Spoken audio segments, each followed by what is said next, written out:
Although I was seeing the light of day for the very first time, it seemed to me as if I had just woken up from a long, cozy sleep. A gentle breeze blew the purest air through the garden.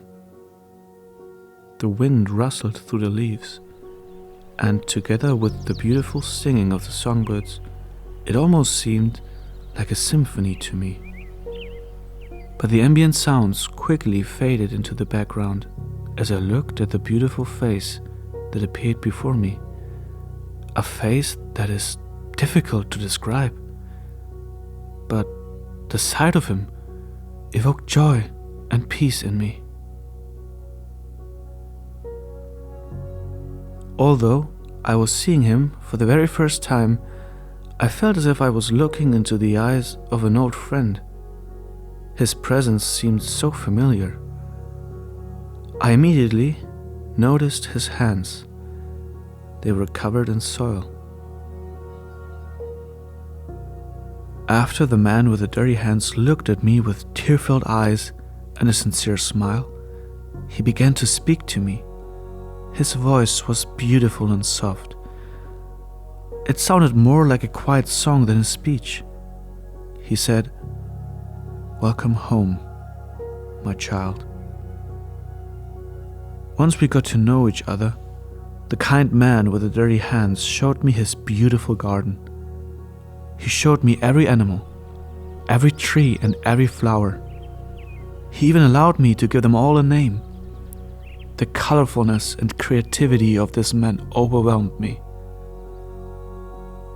At last, the man set before me a being that seemed so similar to myself. Her appearance was of indescribable beauty and abundant kindness. I called her woman. She was most certainly the love of my life.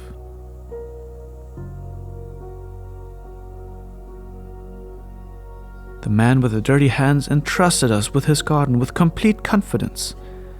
We were to cultivate it, look after it, preserve it. We should start a family and pass on our heritage to our children. It all seemed so perfect. But all that changed abruptly on this one day. We listened to a serpent who told us lies about the man with the dirty hands, lies that we believed. We became stubborn and defied his instructions. The man with the dirty hands became very troubled. He was trying to find us, but we hid from him. When he found us, he told us in a tearful voice that we could no longer stay in the garden because of this violation of trust. We saw the pain in his eyes, the heartache we caused him, but it was all too late. The damage had been done. So we were expelled from the garden and never allowed to return.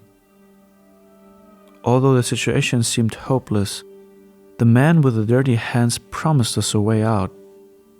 He would send someone to reverse the tragedy. We thought it would come in our lifetime. We thought it would be our son.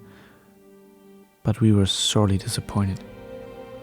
Instead of reconciling us with the man with the dirty hands, he only made the situation worse by taking his brother's life.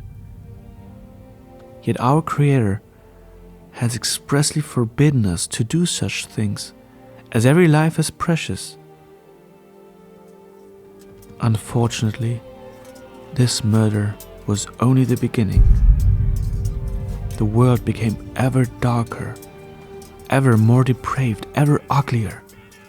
Nothing but desolation remains of the former beauty in which the world once presented itself to us.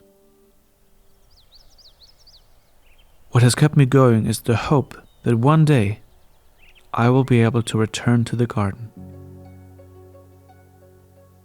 to sit by the river Euphrates and eat from the tree of life. I cling to his promise that someone will come to pay the price for our transgression. He will take us to a place with no sorrow, no pain, no illness, no tears, and no death, just as it was in the garden. Although I long for the day to be today, I have faith that someday soon we will be reunited with the man with the dirty hands.